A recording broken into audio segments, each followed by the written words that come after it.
Hi, everyone. Welcome to the next show. We are going to talk about something super important to anybody with each passing year, and that is how to maintain strong bones.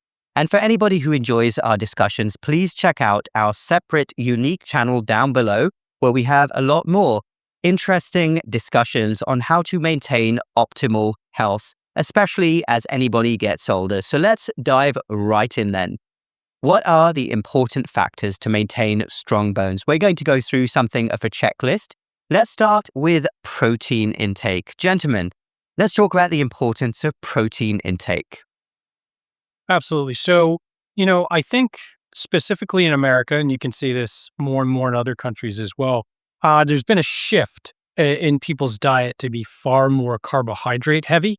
And when you see that and you see the lower amount of protein coming into the diet, that's where you get this big imbalance. And as time goes on, that can affect a number of things, but one of them is absolutely bone health. I agree, Ben. And our diet is so carb heavy, and just in my practice in cardiovascular disease, I can't stress enough on people to cut back on carbs, especially like in this day and age. Most of them are processed, right? And you have these highly processed, carbs and even things that we may think are like healthier, like some of the oat milks and stuff like this have a lot of carbs. So I always tell my patients increase protein.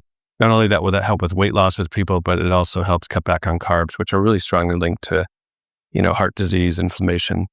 Yeah, they are indeed. And yeah, carbohydrate intake. Unfortunately, statistics show in most people, those carbs and sugars, the intake is high. And at the end of the day, one of the best things to go back to is that good old-fashioned advice: when you have your plate, let half of it be protein. Many people, particularly, do you find this as well, gentlemen, over the age of 60, 65, are just not getting enough protein? Absolutely, Suneel. And I think the problem is access to it. I've probably, in my experience with a lot of my patients in that age group, is that they don't know really like what would be the protein source that would be best available, because actually the food industry has made it really complex, right? Because everything is just hitting carbs and processed. So, we can tell, patients increase protein, but that is a challenge. So it's really important to like find good source protein, whether you find it through someone who already takes it, or a friend, or sort of a naturopathic store. Yeah, absolutely. And this is advice that, Sunil, you've given before, but it's to look at the ingredients on everything that you're buying. So there's a lot of misleading stuff, especially protein bars. You have to look at the back and see the concentration of sugar and carbohydrates, and how much protein's actually in there is very important as well. Yeah, and at the end of the day, I mean, the best thing we all know, the good sources of protein out there, they are well known. And I want to talk for a moment about specifics of protein intake. So at a bare minimum, this is a bare minimum, the recommendation is for 1 gram of protein per kilogram of body weight. So 1 kilogram is 2.2 pounds. So do the conversion. So a 70 kilogram person should get a bare minimum of 70 grams, ideally more than 100.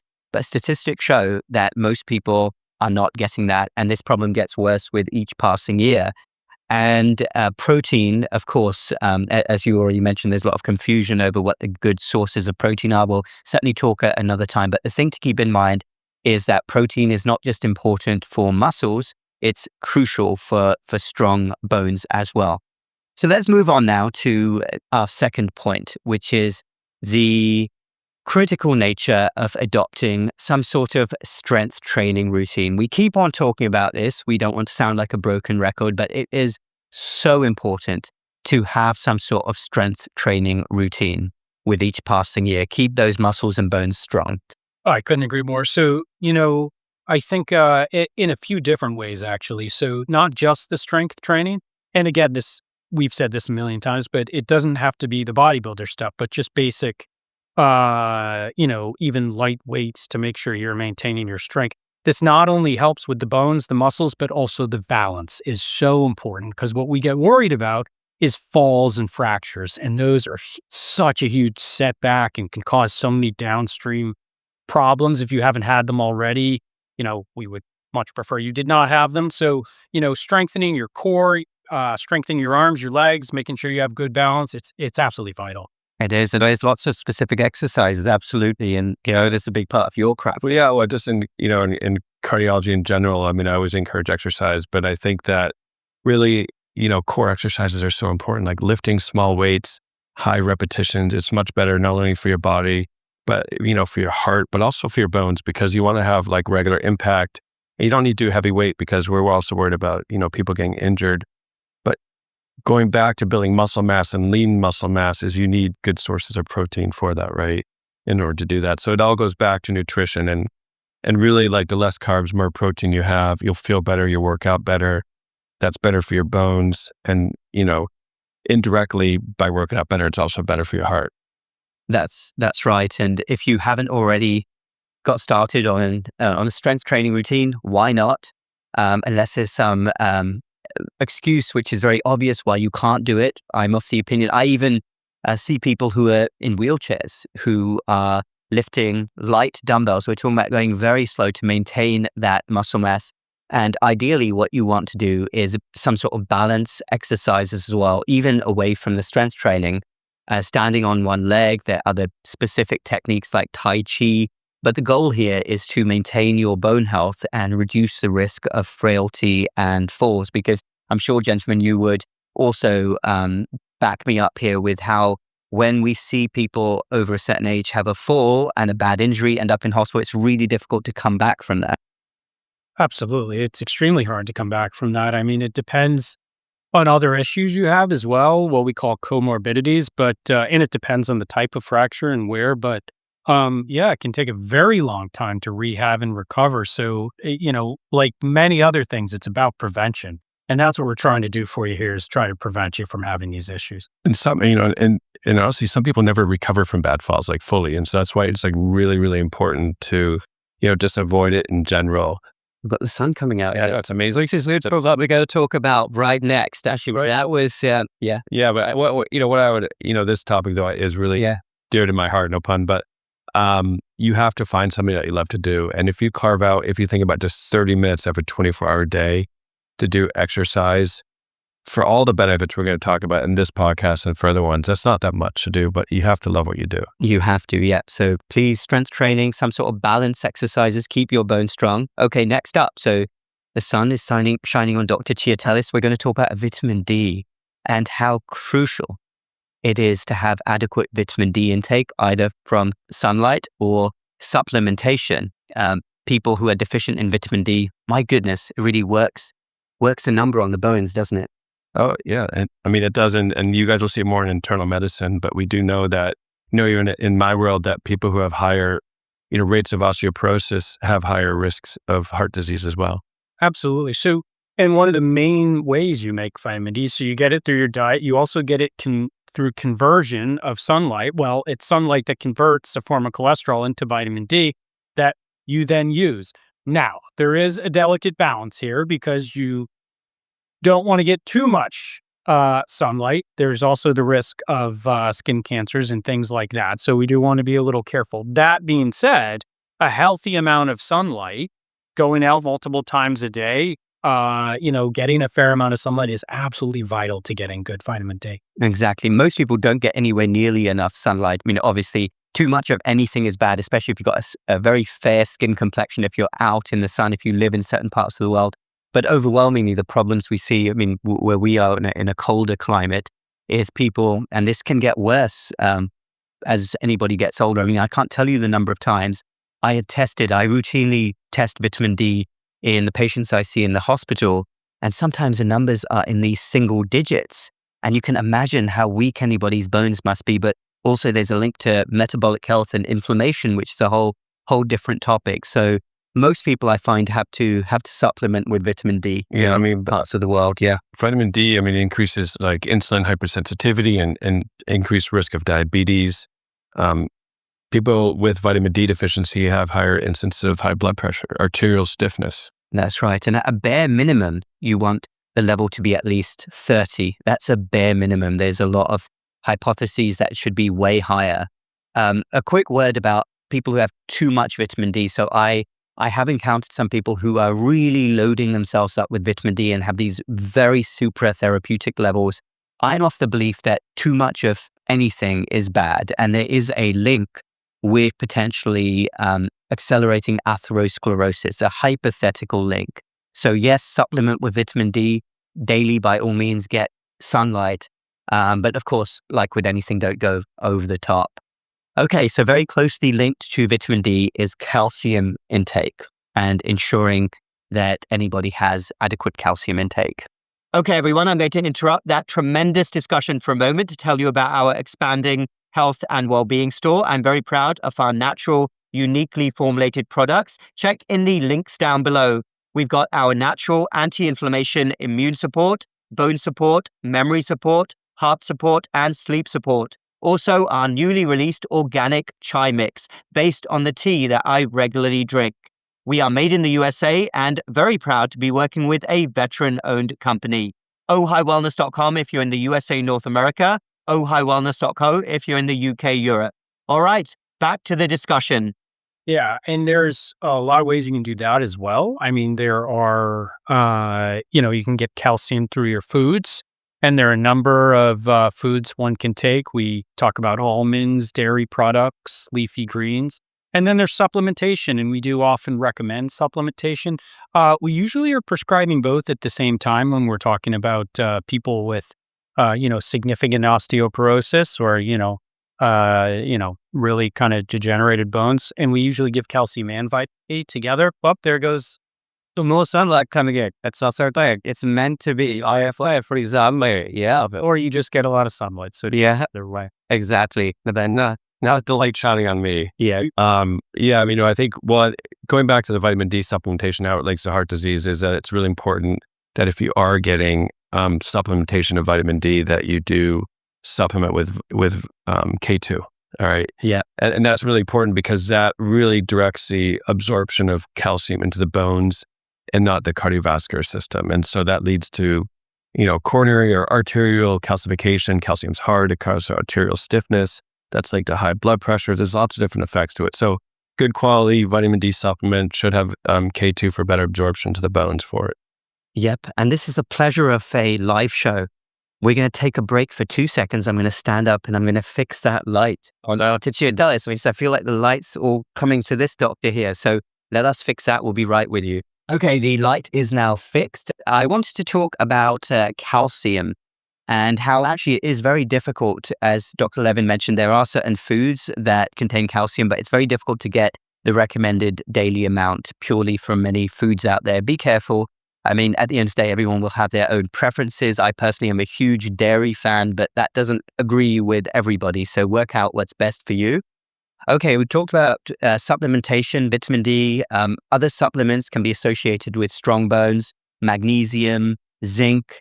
Of course, bones are not just made of calcium, and vitamin D isn't the only vitamin needed. There are many other different elements as well. So keep that in mind. Let's talk a little bit about toxins and medications that can really affect the ability to have strong bones. Yeah, so when you talk about toxins, there are quite a few. One of the big ones is alcohol. Now, what we're talking about mainly is alcohol abuse. A small amount of alcohol, at night or at parties is totally fine or sugary. But significant amounts of alcohol over long periods of time can cause a lot of damage to the bones. That's for sure. And then there are other medications, steroids. People have probably heard about this, but some people need to go on prolonged periods of being on steroids, like prednisone is one you may have been on or heard. If you're on high doses for long periods, you can absolutely see problems with the bones. If I'm not mistaken too, I mean, it's a medication that we've talked about before in one of our other podcasts that it's really most patients leaving a hospital end up on this medication is medications like omeprazole. All right. So there's proton pump inhibitors. They do their purpose, but again, they're left on too long. They're only supposed to be for weeks and people come back years later and still on it. And they've been linked to things like osteoporosis and other, cardiovascular stuff that it's another time. But I don't know if you guys see that very much at all, but I feel like I see it all the time. Mm-hmm. Yeah, no, it's very true. I mean, there are so many toxins around us, so many medications which have side effects of which we've talked about before. But I like that you mentioned steroids and the proton pump inhibitors, and there is research out there suggesting that these can weaken the bones. Okay, let's finish up then with medications, and we'll make a whole separate section on this because it's such a big topic. But would you like to touch upon medications that can be used to treat osteoporosis and make bones stronger? Because I'm sure for many people watching, many of you may have been offered these medications. Many of you might even be on them right now. Absolutely. So there are kind of two medications you're going to hear about a lot. One is the bisphosphonates. And what is that? Well, one of those that you probably have heard is Fosamax. And that is, there's a bunch of different ones. It's called Aldendronate. And it is a pretty commonly prescribed medication to slow bone loss.